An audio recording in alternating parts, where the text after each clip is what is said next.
તાજા સમાચાર તમારી ભાષામાં મેળવવા માટે ડાઉનલોડ કરો ગુજરાતી મિડડેની app. Did you do any research about reporting? I mean, technically you're a reporter, right? Yeah. So, what research did you do on that? मैंने कोई रिसर्च नहीं की, but you know I used to see that set पे कैसे reporting होती है. जैसे हमारे वो एंटरटेनर रिपोर्टर है, मैं investigative, that's the only difference. But reporter तो रिपोर्टर होता है. तो I used to you know follow them a lot कि यू नो लोग कैसे रिपोर्टिंग करते हैं. और जब मुझे पता चला कि ये इन्वेस्टिगेटिव रिपोर्टर है, तो मेरा नज़रिया बदल गया बहुत रिपोर्टिंग को लेके. लाइक टीवी में भी अगर मैं न्यूज़ देखती थी तो मैं कुछ ना कुछ सीखना चाहती थी उससे. लाइक पहले मैं न्यूज़ अपनी नॉलेज के लिए देखती थी, अब मैं कुछ सीखने के लिए देखती हूँ कि नो कैसे करते हैं वो लोग.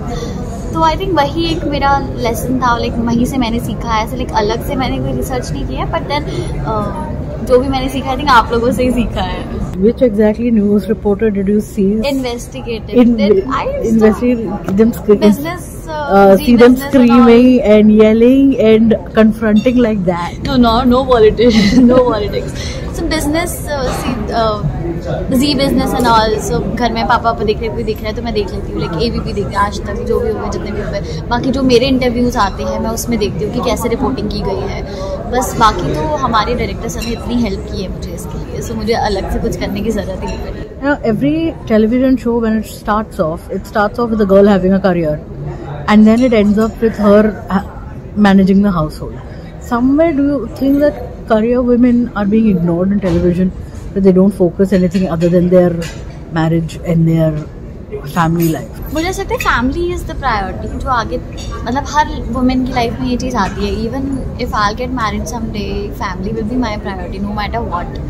तो कभी कभी लोग अपनी फैमिली के लिए करियर भी छोड़ देते हैं, बट रीत इज़ फोकस्ड. अभी उसकी जो जॉब है वो भी एक ऐसी जॉब है जहाँ पे वो अपनी शादी वादी छोड़ के भी चली जाती है. और you know she is so focused, she wants to know the truth. और अगर वो जॉब नहीं भी कर पाएगी, बट कहीं ना कहीं वो रिपोर्टिंग करती ही रहेगी. वो इतनी ज़्यादा इन्वॉल्व है इसमें. सो आई डोंट नो कि आगे चल के स्टोरी में क्या होगा, if she is going to continue the job और व्हाटएवर. बट मुझे ऐसा लगता है कि ज़रूरी नहीं है कि करियर बाहर ही बने. मतलब घर में भी हम जो कर रहे हैं, it's more than I think important. Like लड़कियों को घर संभालना इज़ ऑल्सो एक हाउस वाइफ का टैग दे दिया है कि तुम कुछ नहीं कर रहे हो लाइफ में, you just an housewife. No, it's very difficult to handle the house man.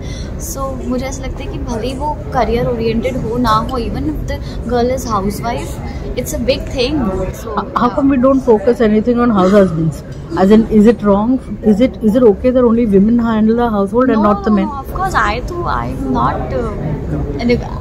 मैं तो ये मानती हूँ कि यार घर चलाना ऐसा नहीं कि सिर्फ औरतें ही चलाएगी. Of course men should be a part of that house too. Like उन्हें भी लाइक खाना बनाना नॉर्मली लड़कियों का काम है, लड़कों को भी करना चाहिए. और मैंने बहुत अपनी लाइफ में ऐसे लड़के देखे हैं जो करते भी है, जो घर संभालते हैं, जो हाउस हस्बैंड भी है. सो आई तो love watching it. Like I am not against it at all. So yeah अगर ऐसा है तो बहुत अच्छी बात है. Do you think TV is somewhere dwindling with the boom of OTT? What I think is कि मुझे काम करना है. Doesn't matter whether I work for TV or for web series or for movie. I'm open to everything. Whatever opportunity, good opportunity comes in my way, I'm open. So अभी भी ये show लेने से पहले I was giving audition for web series. But ऐसा मैंने ये नहीं सोचा था कि मुझे TV मिलेगा तो मैं नहीं करूँगी. I want to work. I'm an actor. I want to keep on working. Platform नहीं देख रही हूँ मैं अभी, क्योंकि मैं घर में नहीं बैठ सकती. And you know I love working so much कि एक महीना भी अगर मैं ऑडिशन नहीं दूँ ना तो मुझे ऐसा लगता है कि what am I doing with my life. I am not doing nothing. 2-3 show करने के बाद भी मुझे ऐसा लगता है मैंने कुछ नहीं किया ज़िंदगी में. तो मेरे हिसाब से तो मेरे लिए काम करना ज़रूरी है. डजेंट मैटर कि आप कहाँ कौन से प्लेटफॉर्म पे काम करो. एक्टर हो आप कहीं भी, यहाँ एक्टिंग करो, वहाँ एक्टिंग करो, it's acting.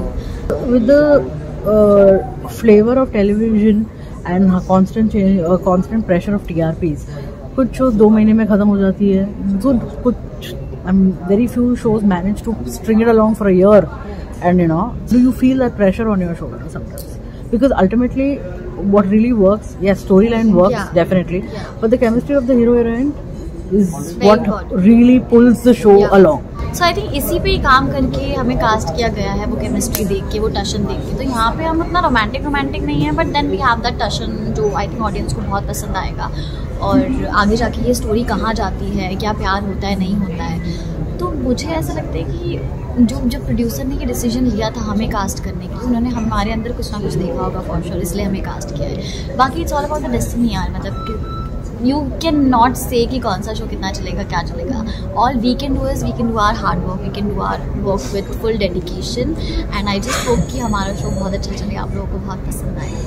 Like when you're performing, शायद डायरेक्टर कुछ ना बोले or you feel you've done, but when you see somebody's reaction saying कि शायद अच्छा नहीं किया, do you want another take or this thing, how do you react to criticism? I take it positively. अगर मुझे, क्योंकि पता है आपको पता नहीं आप क्या कर रहे हो, स्क्रीन पे कुछ और दिखता है. कभी कभी आपको लगता है आपने बहुत अच्छा किया, बट देन स्क्रीन पे इट्स नॉट इनफ. तो या तो मेरे को एक्टर्स हो या मेरे डायरेक्टर हो, अगर वो मुझे देते हैं कि इट कुड बी बेटर, ऐसा हो सकता है, of course I take it positively. I want to get better. और मैंने जितने शो किए ऑफकोर्स मेरी खुद की जर्नी जब मैं देखती हूँ तो I am getting better only. I was not a very good actor when I was doing a, अभी I am getting a lot better. So मैं खुद अपनी जर्नी, जब मैं अपनी एक्टिंग देखती हूँ तो मुझे लगता है कि यार यहाँ मुझे ये करना चाहिए था, यहाँ मुझे वो करना चाहिए था. उसी के लिए डायरेक्टर होता है, उसी के लिए लोग होते हैं. तो आई थिंक हमारे सेट पे बहुत अच्छी चीज़ है कि you know we give input to each other. Even जो न्यू कमर्स हैं हमारे, जिनका ये पहला शो है, मेरा भाई जो बना है, जो राघव की बहन बनी है, they also they come to me and they ask things कि यार ऐसा हो गया, वैसा हो गया, ये हो गया. And I share my experience कि जब मैंने अपना पहला शो किया था तो मेरे साथ भी ये हुआ था. So chill and relax and everything will be fine. So I think वो तो चलता रहेगा. When you're performing and somebody gives you a criticism, how easy is it to accept it and work on it to change? Like when you look back at your shows, do you cringe at something, some of the things that you've done as like, dude, what the hell was I doing before? मैंने अपने पहले show को देख के तो बहुत बार ऐसा बोली कि मैं क्या कर रही हूँ यार, मतलब मुझे नेगेटिव नहीं करना था, but then I did negative and I loved it like when I did it. तो वो प्ले करने में अपना एक अलग मज़ा आया, बट देन मुझे ऐसा लगता है कि यू नो और बेटर हो सकता था. ऑफकोर्स मैंने कोई क्लासेस नहीं ली एक्टिंग की, अगर मैंने ली होती तो मैं और अच्छा कर सकती थी. बट वो नेचुरली जब निकल के आता है ना, और मुझे ये भी लगता है कि what helps you in acting is की ऑब्जर्वेशन. इट्स नॉट जस्ट आप अपनी लाइफ ऑब्जर्व करो, but also observe others life की. जैसे मैंने बताया कि रिपोर्टिंग के लिए I use to watch all the reporters when they use to come on set और बाइट्स लेते थे, तो मैं वो ऑब्जर्व करती थी and that is helping me इस शो में रिपोर्टिंग करने में. तो that observation is very important for an actor. तो आप अगर अच्छे से सब कुछ ऑब्जर्व करो तो आप अपना कैरेक्टर बहुत अच्छे से निभा पाओगे. What do you see in the future for the show? I think we have a lovely future. And एक तुम्हें स्टार्टिंग में एक स्टोरी बताई गई है, और अगर टीआरपी के चक्कर में वो स्टोरी चेंज हो गई तो मुझे ऐसा लगता है जो ये लोग करेंगे, जो प्रोड्यूसर्स करेंगे, जो चैनल करेगा, they will do the best for the show. Of course they are the, it's their baby, like it's Sonal's baby, Sonal's concept and everything. So मतलब आई ट्रस्ट हर ब्लाइंडली कि वो जो भी शो के लिए करेगी वो बेस्ट होगा. સબસ્ક્રાઇબ કરો Gujarati mid day. Bell icon પર ક્લિક કરીને મેળવો તમામ વિડીયોના ડાયરેક્ટ નોટિફિકેશન.